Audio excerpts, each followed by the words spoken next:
m2m, ये जो है 2m और ये स्ट्रिंग लूज है, हॉरिजॉन्टल ग्राउंड पे प्लेस्ड है और हॉरिजॉन्टल ग्राउंड पे ये सेपरेशन है 5L। 5L सेपरेशन, ये वाला 3L था ना? 3L है। ये सेपरेशन 3L है, ये सेपरेशन है हाँ सर 3L। स्ट्रिंग की लेंथ है 5L। हॉरिजॉन्टल ग्राउंड पे हमने इसको प्रोजेक्ट कर दिया, इसको V0 स्पीड से perpendicular to the line joining, ये है डायरेक्शन। और यहाँ से V0 से इसको प्रोजेक्ट कर दिया। ये स्ट्रेट मूव करता रहेगा जब तक कि कोई भी फोर्स या इंपल्स इसके ऊपर ना एक्ट करे। ये प्रोसेस कब तक होगा? जब तक स्ट्रिंग कंप्लीटली स्ट्रेट नहीं हो जाएगी, स्ट्रिंग कंप्लीटली स्ट्रेट ना हो जाए। जस्ट बिफोर इसकी वेलोसिटी होगी V0 ही रहेगी, जस्ट आफ्टर इसकी वेलोसिटी चेंज होगी। तो अब देखो इंपॉर्टेंट पॉइंट इसमें ये है कि वेलोसिटी या मोमेंटम तभी चेंज होगा जब उसके ऊपर फोर्स एक्ट करे या इंपल्स एक्ट करे, हम बोल सकते। और इंपल्स एक्ट करेगा तभी जब कोई फोर्स होगा। फोर्स कहाँ से डेवलप होगा? फोर्स इस स्ट्रिंग में डेवलप होगा सडनली जब वो स्ट्रेट होगी। जब सडनली स्ट्रेट होगी तो जो भी इस स्ट्रिंग का फोर्स होगा, जो भी इस स्ट्रिंग का इंपल्स होगा, वो किस डायरेक्शन में होगी? वो जो है इस स्ट्रिंग के लेंथ के अलोंग जनरेट होगी, स्ट्रिंग के यस सर। लेंथ के। यस सर जो भी टेंशन का फोर्स है या जो भी टेंशन का इंपल्स है वो इसी के अलोंग होगा, ऐसे J। ये क्या है? J is equal to T dt का इंटीग्रेशन, ये इंपल्स एक्ट किया। जो भी चेंज इन इंपल्स होगा वो स्ट्रिंग के लेंथ के अलोंग होगा। इंपॉर्टेंट पॉइंट क्या है? चेंज इन मोमेंटम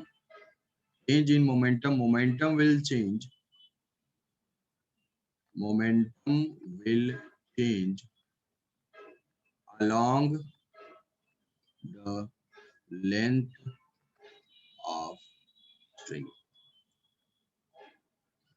स्ट्रिंग के लेंथ के अलोंग ही जो भी वेलोसिटी होगी अफेक्ट होगी। इसकी तो कोई वेलोसिटी नहीं है, 2m की कोई वेलोसिटी नहीं, रेस्ट में है। तो इसके ऊपर इंपल्स एक्ट Yes, किया, sir. तो इंपल्स एक्ट करने से वो वेलोसिटी किस डायरेक्शन में गेन करेगा? वेलोसिटी गेन करेगा जिस डायरेक्शन में इंपल्स होगा। इंपल्स के डायरेक्शन में ही वो वेलोसिटी गेन करेगा। मतलब ये किस डायरेक्शन में वेलोसिटी गेन करेगा? along the length of string। 2m will gain the velocity in along the direction of string। along the length of the बस बेसिक पॉइंट इसमें यही है कि जो यस स्ट्रेट, सर। तो यहाँ से हमने वेलोसिटी, इसको इसकी वेलोसिटी जो अफेक्ट होगी वो वेलोसिटी अफेक्ट होगी। मैं एक बार डायग्राम इसको ड्रॉ कर देता हूँ, जो डायमेंशंस दिए हुए हैं वहां से हमें एंगल समझ में आ जाएगा कि ये है, ये स्ट्रेट हुआ उस मोमेंट पे ये हो जाएगा 5L। इसकी वेलोसिटी है यहाँ से V0, ये 5L और ये 3L। तो ये है पाइथागोरस से ये डिस्टेंस 4L है, 4L डिस्टेंस ट्रेवल करेगा, तो यहाँ पे हो जाएगा ये 53 degree. 53 degrees. 53 sir degree. Decrease नहीं हुआ उसका वेलोसिटी, वो V0 से क्या V0 तक ही गया? कंट्रोल ये है जस्ट बिफोर, ये हो जाएगा 37। और जस्ट आफ्टर कौन सा कंपोनेंट इसमें अफेक्ट होगा? जो कंपोनेंट स्ट्रिंग के लेंथ के अलोंग होगा, ये हो जाएगा 37। ये है V0 cos 37 और ये होगा V0 sin 37। क्या sin 37 के ऊपर कोई भी इफेक्ट होगा? sin 37 के ऊपर कोई इफेक्ट नहीं होगा। क्यों? क्योंकि इंपल्स जिस डायरेक्शन में है वही मोमेंटम अफेक्ट होगा। इसके ऊपर, इस पार्टिकल के ऊपर जो भी अफेक्ट होगा वो अलोंग द स्ट्रिंग होगा, perpendicular to string no effect. Just after, ये कंडीशन क्या है? Just before just after condition होगी, इसकी वेलोसिटी कुछ चेंज हो जाएगी। कौन सी वेलोसिटी चेंज होगी? अलोंग द लेंथ वाली वेलोसिटी चेंज होगी। तो अलोंग द लेंथ ये होगी V Vx बोल देते हैं इसको, Vx, और परपेंडिकुलर वाली वेलोसिटी रहेगी अनचेंज्ड, मतलब ये v Vy not sine sin 37. हाँ सर, चेंज नहीं होगा. Yes, sir. ये बिफोर है और ये आफ्टर वेलोसिटी है, और जो वेलोसिटी इसकी होगी क्या सेम वेलोसिटी इसकी भी होगी, क्योंकि ये दोनों सेम ही स्ट्रिंग से कनेक्टेड है। Yes sir. स्ट्रिंग टाइट होने के बाद जो इस पार्टिकल की वेलोसिटी होगी सेम वेलोसिटी सेकंड पार्टिकल की भी होगी अलोंग द स्ट्रिंग, तो इसको हम लिख सकते हैं कि ये भी Vx होगा। अब या तो इम्पल्स मोमेंटम थ्योरम से सॉल्व कर लें, या जो वो स्ट्रेट वाला बताया था मोमेंटम कंजर्वेशन से, उसको भी कर सकते हैं। तो हम इसमें एज्यूम कर लेंगे अलोंग द लेंथ, अगर हम सोचते हैं along the length of string, along the length of string, along the length of string momentum conserve करा सकते हैं। क्यों? क्योंकि इसके अलोंग जो है, अगर इसको कंसीडर कर लेंगे, दोनों को सिस्टम कंसीडर करेंगे, तो यहाँ से भी टेंशन का इंपल्स है और यहाँ से भी टेंशन का इंपल्स है, दोनों इंटरनल हो जाएगा, एक्सटर्नल जीरो है, तो along the length initial is equal to final. What is initial? Initial particle का मास था m into ये है v naught cos 37 is equal to final. Final जो है ये 3m into vx, तो यहाँ से आएगा ये m कैंसिल आउट होगा, ये v naught cos 37 हो जाएगा 4/5.8, 4/5 is equal to 3 into vx, यहाँ से vx आ जाएगी 4v0/15, vx होगा 4v0/15, दोनों की वेलोसिटी, और ये हो जाएगा v0 is equal to v0 sin 37, ये हो जाएगा 3v0/5। तो रिजल्टेंट वेलोसिटी ऑफ 2m जो होगा इन दोनों कंपोनेंट का रिजल्टेंट होगा, ये ऐसे हो जाएगा, ये होगा भी, और इसकी जो भी रिजल्टेंट वेलोसिटी होगी वो यही होगी। तो पार्टिकल वेलोसिटी ऑफ m वो हो जाएगा square root of vx square plus v0 sin 37 का स्क्वायर, ये हो जाएगी वेलोसिटी। वेलोसिटी ऑफ 2m वो तो यही हो जाएगा जो vx है, vx is equal to 4v0/15। समझे? मतलब जिस तरफ इम्पल्स लगे उसी डायरेक्शन में वेलोसिटी चेंज होगा, उसी डायरेक्शन में वेलोसिटी चेंज होगी। तो जो पहला वाला क्वेश्चन था जिसमें कि वर्टिकल फॉल हो रहा था, तो मोशन उसी लाइन के लॉन्ग था, मोशन स्ट्रिंग के लॉन्ग था, और यहाँ पे स्ट्रिंग के से किसी एंगल पे है, तो अगर स्ट्रिंग के लॉन्ग होगा तब तो डायरेक्टली उसी डायरेक्शन में वेलोसिटी हम मानेंगे सीधे, बट अगर किसी एंगल पे होगा तो हम वेलोसिटी को रिजॉल्व कर लेंगे along the string and perpendicular to the string. Perpendicular वाला कंपोनेंट जो है वो अनअफेक्टेड होगा, क्योंकि कोई भी इंपल्स नहीं है, कोई भी फोर्स नहीं है। अलोंग वाली वेलोसिटी चेंज होगी, उसको मोमेंटम कंजर्वेशन से या इम्पल्स मोमेंटम थ्योरम से जो लिखा था। इम्पल्स मोमेंटम थ्योरम से अगर इसमें इक्वेशन लिखना है तो यहाँ से ऐसे लिख सकते हैं, इसी इक्वेशन को अगर इम्पल्स मोमेंटम थ्योरम से हमें इक्वेशन अगर लिखना है तो वो इक्वेशन होगा इस फर्स्ट पार्टिकल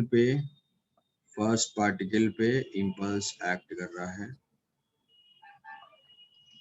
एक डायरेक्शन को पॉजिटिव और नेगेटिव लेना पड़ेगा, तो ये डायरेक्शन जो है ये पॉजिटिव ले लेते हैं, इसके अपोजिट डायरेक्शन में नेगेटिव ले लेते हैं। तो यहाँ पे ये इम्पल्स है पार्ट m के ऊपर क्या हो जाएगा, इम्पल्स होगा टेंशन का, तो integration of t dt, but उसकी डायरेक्शन क्या है, नेगेटिव में है, तो minus is equal to final velocity, final momentum, तो वो हो जाएगा m into vx minus initial momentum m into v0 cos 37। इस पार्टिकल 2m के लिए अगर लिखना है तो इम्पल्स स्ट्रिंग का टेंशन जिस डायरेक्शन में होगा उसी डायरेक्शन में इम्पल्स होगा, ये हो जाएगा t dt, integration of t dt is equal to minus T D T वो कितने? डायरेक्शन की वजह से इम्पल्स जो स्ट्रिंग का है टेंशन के अलोंग ही इम्पल्स होगा, फोर्स के अलोंग इम्पल्स होगा, तो एक डायरेक्शन पॉजिटिव होगी तो दूसरी नेगेटिव होगी, Yes, sir. स्ट्रेट लाइन में जैसे लिखेंगे। तो 2m के लिए t dt is equal to 2m into vx minus m into 0, Vx. तो ये दोनों को ऐड कर देंगे तो अल्टीमेटली हमें सेम ही Yes, इक्वेशन sir. मिलेगा, 3m vx is equal to m v0, दोनों को ऐड करेंगे तो सेम होगा। तो from IMT impulse momentum theorem वो डायरेक्शन वाला समझ में नहीं आया वो जो आपने कहा। डायरेक्शन ये वेक्टर क्वांटिटीज है ना, मोमेंटम और इम्पल्स, तो डायरेक्शन पॉजिटिव नेगेटिव Yes, तो लिखना sir. होगा। तो यहाँ पे इस लाइन के लॉन्ग मुझे लिखना है, तो इस लाइन के लॉन्ग राइट साइड में, इस लाइन के लॉन्ग ऐसे पॉजिटिव ले लिया, इस डायरेक्शन में नेगेटिव। जो इम्पल्स नेगेटिव में होगा उसको नेगेटिव लिखेंगे, जो इम्पल्स पॉजिटिव में होगा उसको पॉजिटिव लिखेंगे। m के ऊपर इम्पल्स नेगेटिव में है, 2m के ऊपर इम्पल्स पॉजिटिव में है, हाँ सर, ठीक है। इसलिए minus. Impulse momentum individual particle पे इम्पल्स मोमेंटम थ्योरम भी लिख के सॉल्व कर सकते हैं, या conservation of linear momentum apply कर सकते हैं, दोनों से सॉल्व हो जाएगा। ठीक है सर सर लेकिन जब वो m मास जब ऊपर जा रहा है तो just before the string get start, तो उसमें तो वेलोसिटी चेंज होगा ना। तो वेलोसिटी चेंज हो गई ना, वेलोसिटी चेंज हो गई तो हुई vx। Velocity change string tight होने के बाद ही तो है वेलोसिटी vx, परपेंडिकुलर वाली वेलोसिटी सेम रहेगी। बात लिए हैं वेलोसिटी सर 4l पे वो कैसे होगा सर v0? सर v0 जो वेलोसिटी लिया उस पॉइंट पे हाँ, वो कैसे होगा? v0 जो इनिशियल वेलोसिटी दिया था,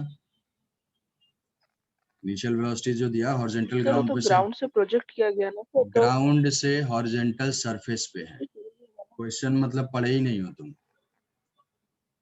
क्वेश्चन पढ़े ही नहीं। ये हॉरिजॉन्टल ग्राउंड पे था और यहाँ से ऐसे सर लेकिन वर्टिकली प्रोजेक्ट जो किया जा रहा है उसमें चेंज नहीं आएगा। अरे बाबा वर्टिकल नहीं है, ये वो लोग हैं जो क्वेश्चन पढ़े ही नहीं। ठीक है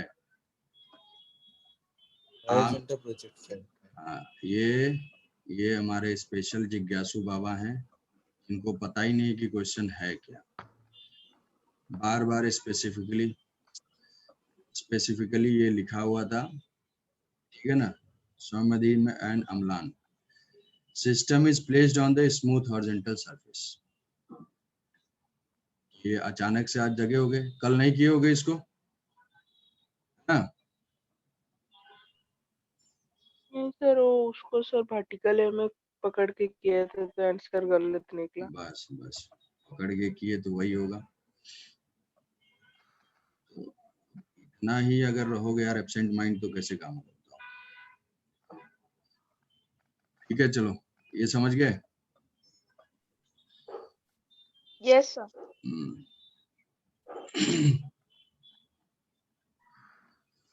क्वेश्चन जो दिया जाता है उसको यही है कि उसको कम से कम थोड़ा सा टाइम स्पेंड करो। अब एकदम से मतलब जगे रहो, सोए रहोगे, अचानक से जग के जो है वैज्ञानिक बनना स्टार्ट कर दोगे तो फिर तो पता चला 1 घंटे तक में वही डिस्कशन चलता रहेगा, जो क्वेश्चन दिया गया वही डिस्कशन ही करते रहो। तो हम लोग कोलिजन पढ़ रहे थे,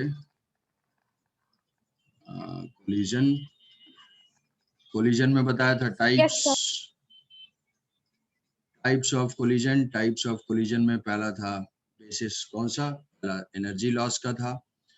तो ये एनर्जी लॉस के बेसिस पे कितने कैटेगरी थे, एनर्जी लॉस के बेसिस पे था इलास्टिक,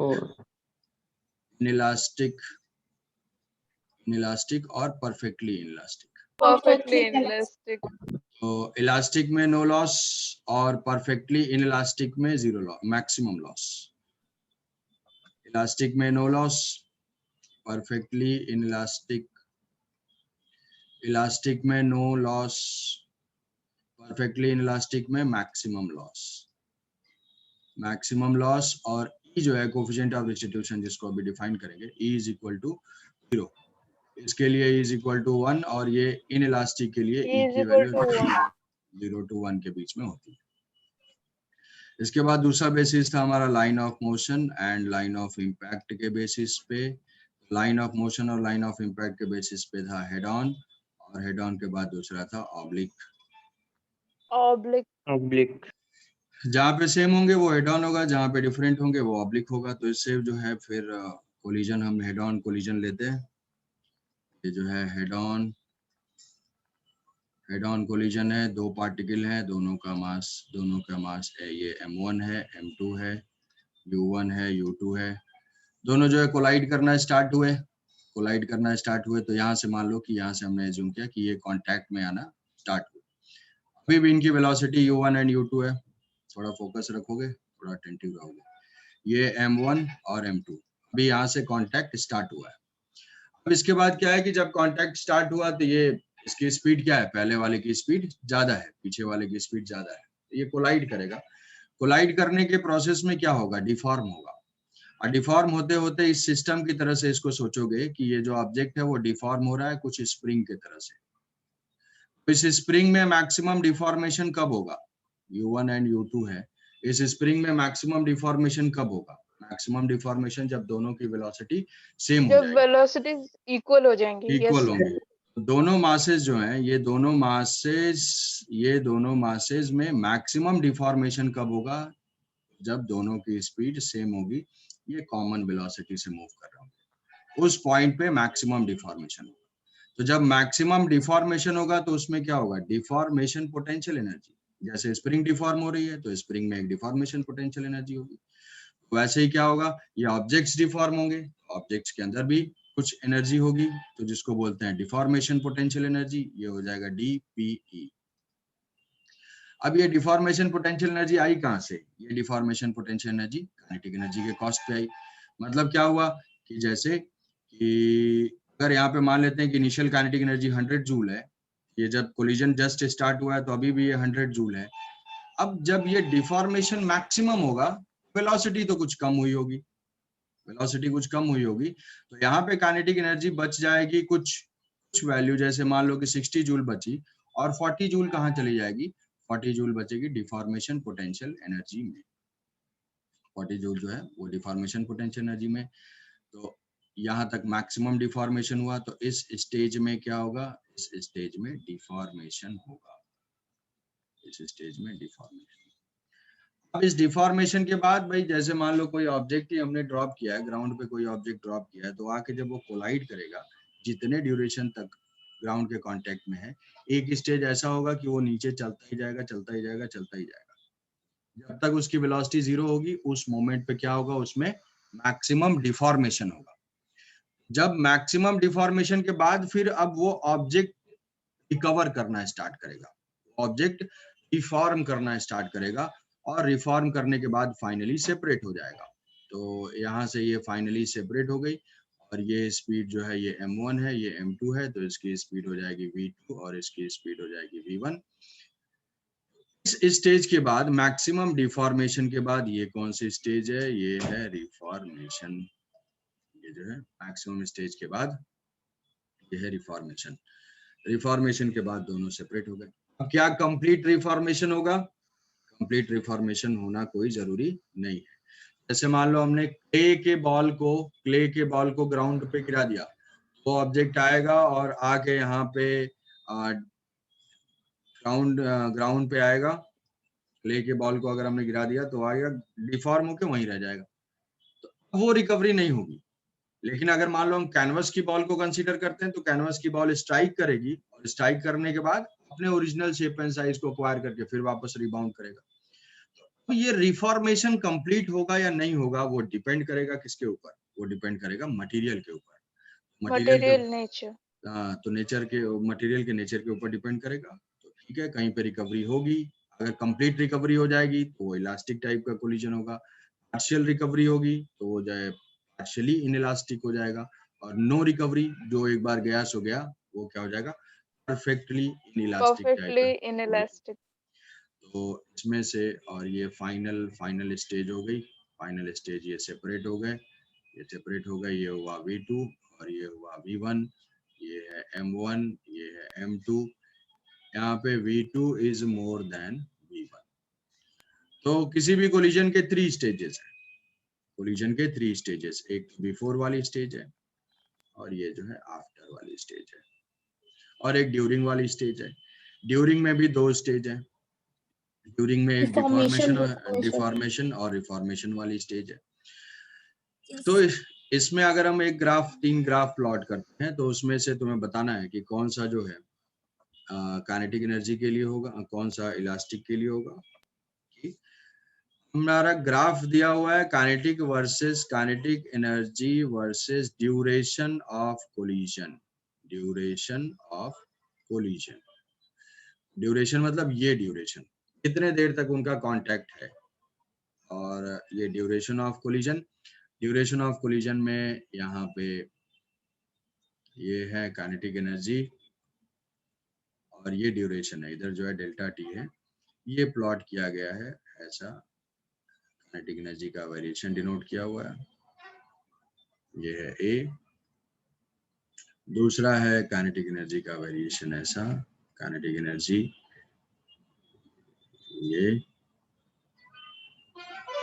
ये है ड्यूरेशन डेल्टा टी।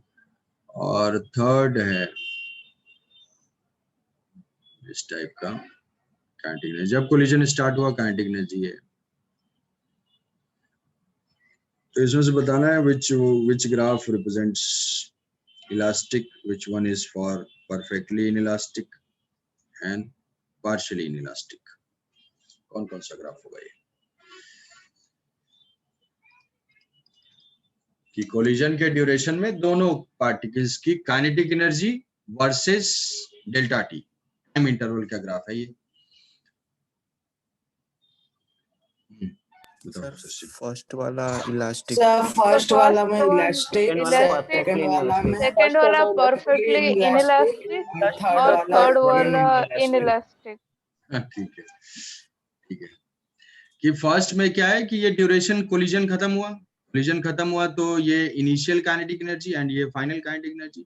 यहाँ से क्या हो रहा है, इनिशियल जो काइनेटिक एनर्जी है वहां से ये गैप जा रहा है, ये डिफॉर्मेशन वाली स्टेज चल रही है, यहाँ तक जो है डिफॉर्मेशन वाली स्टेज चल रही है, यहाँ तक डिफॉर्मेशन हुआ, मैक्सिमम डिफॉर्मेशन पे ये है। मैक्सिमम डिफॉर्मेशन कब है, जब दोनों की स्पीड सेम है। तो इसके बाद फिर से रिकवरी स्टार्ट हो गई, रिकवरी स्टार्ट होते होते जो है फाइनल काइनेटिक एनर्जी, ये थी initial kinetic energy is equal to final kinetic energy, so what is loss is zero। तो ये हमारा ग्राफ हो जाएगा इलास्टिक कोलिजन के लिए। और यहाँ पे नो रिकवरी, ये क्या हो गया, नो रिकवरी, और ये हो गया हमारा लॉस, ये हुआ लॉस, इतना लॉस हो गया। तो ये जो है परफेक्टली इनइलास्टिक, परफेक्टली इनइलास्टिक, और ये है पार्शियली या बोल सकते हैं सिर्फ इनइलास्टिक। यहाँ से डिफॉर्मेशन हुआ, ये मैक्सिमम डिफॉर्मेशन पोटेंशियल एनर्जी दोनों में सेम है, सब में सेम है, बट डिफॉर्मेशन के बाद रिफॉर्मेशन वाले प्रोसेस में डिफरेंस है। तो यहाँ का जो लॉस है वो ये लॉस है, लॉस यहाँ पे ये हमारा काइनेटिक एनर्जी का लॉस, तो ये चीज है, ठीक है। तो ये तो हुआ क्वालिटेटिवली हमने बताया। तो अगर ये पूछा जाएगा कि भाई क्या काइनेटिक एनर्जी कंजर्व्ड है एट ऑल स्टेज, अगर किसी भी टाइप के हम कोलिजन में देखेंगे तो क्या kinetic energy is conserved, kinetic energy is conserved at all stages, क्या ये स्टेटमेंट ट्रू होगा या फॉल्स, ये स्टेटमेंट ट्रू होगा या फॉल्स, ये स्टेटमेंट फॉल्स होगा। ड्यूरिंग में कंजर्व नहीं है, ड्यूरिंग में तो उसका कन्वर्जन हो रहा है। काइनेटिक एनर्जी 100 जूल से स्टार्ट हुआ था और 100 जूल से स्टार्ट हुआ और बीच में कुछ देखो, यहाँ पे देखो कहाँ कंजर्व्ड है, कांस्टेंट नहीं है, ये वेरी कर रहा है। तो kinetic energy is conserved at all stages, ये फॉल्स है, कभी भी नहीं है। काइनेटिक एनर्जी इज कंजर्व्ड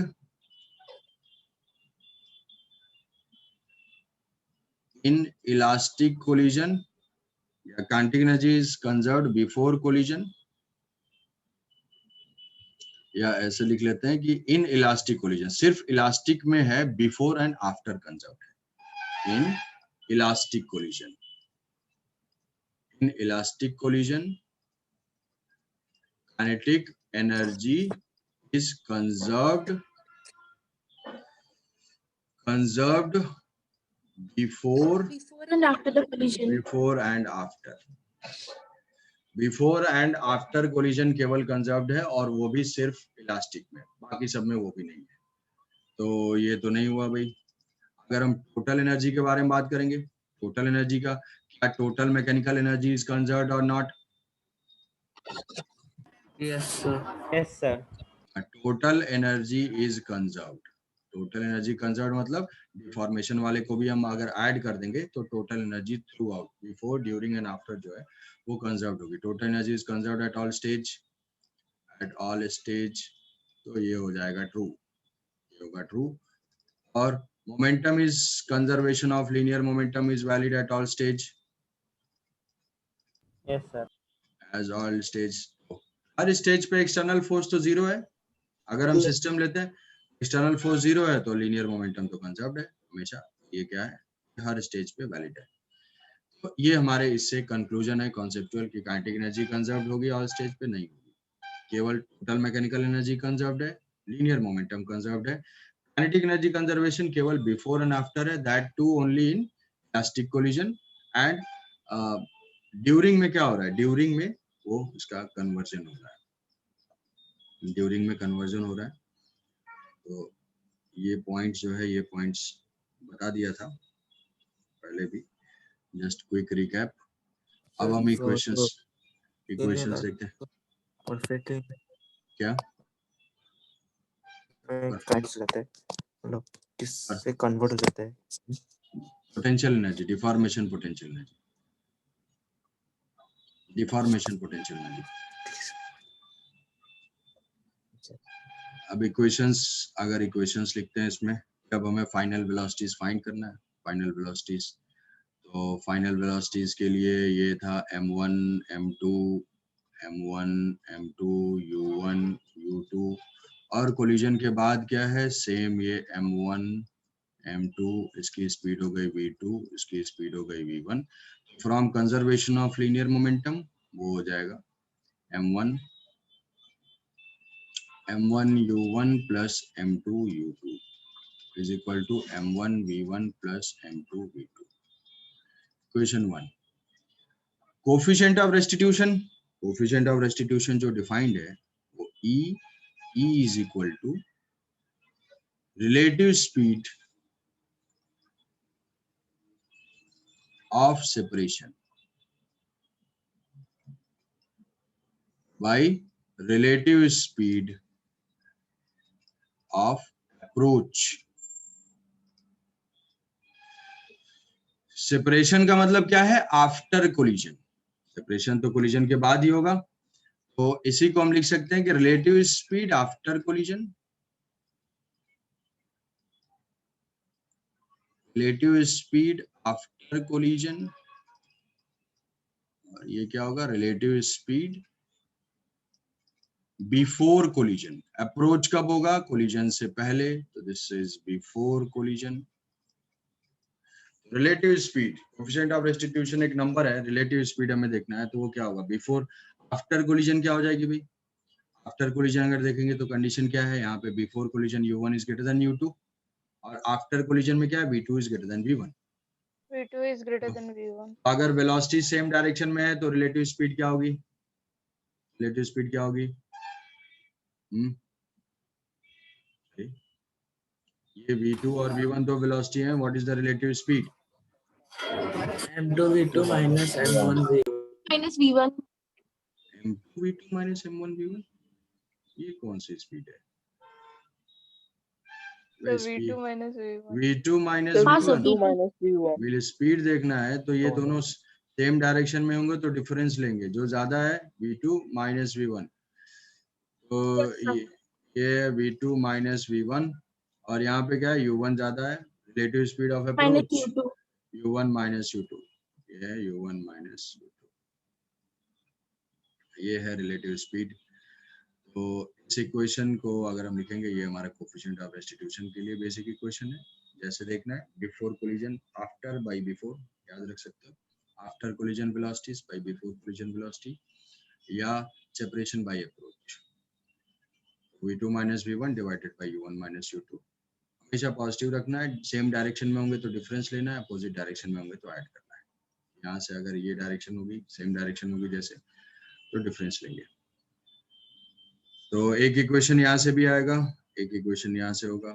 कौन सा इक्वेशन, e टाइम्स, यहाँ से e times of u1, e times of u1 minus u2 is equal to v2 minus v1. ये है इक्वेशन 2. ठीक है, तो इसमें इन दोनों इक्वेशन को जो है सॉल्व करना पड़ेगा. ठीक है, इसको कुछ लोग तो सॉल्व करेंगे ही नहीं, तो वो अगर रेडीमेड रिजल्ट याद रख सकें तो बढ़िया है, वो भी नहीं करना है, तब भगवान मालिक है कि यहाँ से इस इक्वेशन को हम क्या करेंगे, हमें v2 और v1 फाइंड करना है, कोलिजन के बाद की वेलोसिटीज को फाइंड करना है। कोलिजन के बाद की वेलोसिटीज को फाइंड करने के लिए इक्वेशन लिखना होगा। क्या इक्वेशन लिखेंगे कि सपोज करो कि v2 फाइंड करना है, तो v2 फाइंड करने के लिए v1 को एलिमिनेट करना होगा। v1 को एलिमिनेट कैसे करेंगे, इक्वेशन 2 में m1 से मल्टीप्लाई कर देंगे, इक्वेशन 2 में m1 से मल्टीप्लाई कर देंगे, तो यहाँ पे m1 v1 हो जाएगा, यहाँ माइनस m1 v1 होगा, दोनों को ऐड करेंगे तो कैंसिल आउट हो जाएगा। तो दिस 1 प्लस m1 इंटू 2, ये ऐड करने के बाद, ठीक है, इसको जो है लिख के देखना है, देखोगे तो कुछ समझ में आएगा। v2 इज इक्वल टू, ये क्या हो जाएगा, this term m1 v1 add करना है, इस साइड क्या होगा, m1 से मल्टीप्लाई करेंगे तो ये आ जाएगा m1 u1 plus m2 u2, और यहाँ से प्लस m1 में मल्टीप्लाई किया 2 से, तो e times of m1 u1 minus u2 divided by, यहाँ पे m1 से मल्टीप्लाई किया, यहाँ पे v2 के साथ m2 है, तो ये आ जाएगा m1 प्लस m2। इन्हीं दोनों इक्वेशन को सॉल्व किया गया है, ये लिख के। तो ये जो इनिशियल टर्म है इसको हम बोल देंगे इनिशियल मोमेंटम। तो this v2 is equal to initial momentum plus e times m1, ये हो जाएगा u1 minus u2 divided by m1 plus m2।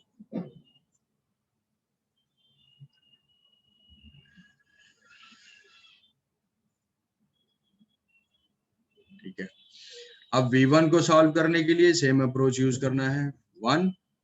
अब v1 के लिए v2 को एलिमिनेट करना है। v2 को एलिमिनेट कैसे करेंगे, 2 में 1 में जो है m2 है, तो हम क्या करेंगे, 2 में m2 से मल्टीप्लाई कर देंगे और इसको सब्ट्रैक्ट कर देंगे।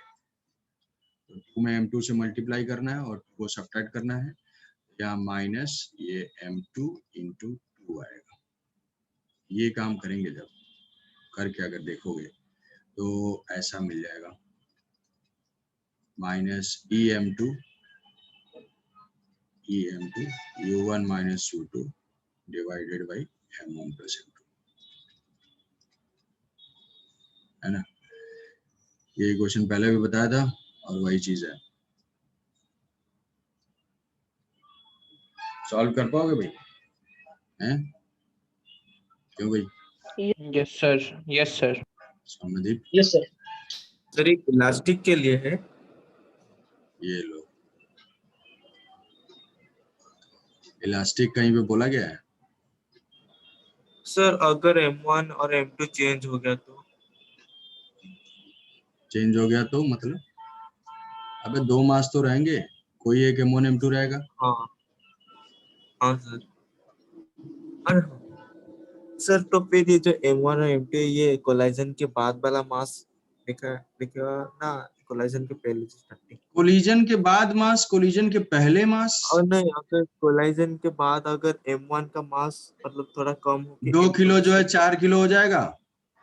अरे दो यार, सर, जैसे 2 किलो का 2 मास है, हाँ, तो उसमें एक 3 किलो का और एक 1 किलो का हो अरे गया तो? बाबा, फालतू सवाल का भंडार तुम्हारे पास है वैसे। मास यहाँ पे हाँ चेंज बोल नहीं हो दीजिए। रहा, यहाँ पे मास, यहाँ क्या बोला गया है, m1 और m2 है। m1 का मास m1 है, m2 का मास m2 है।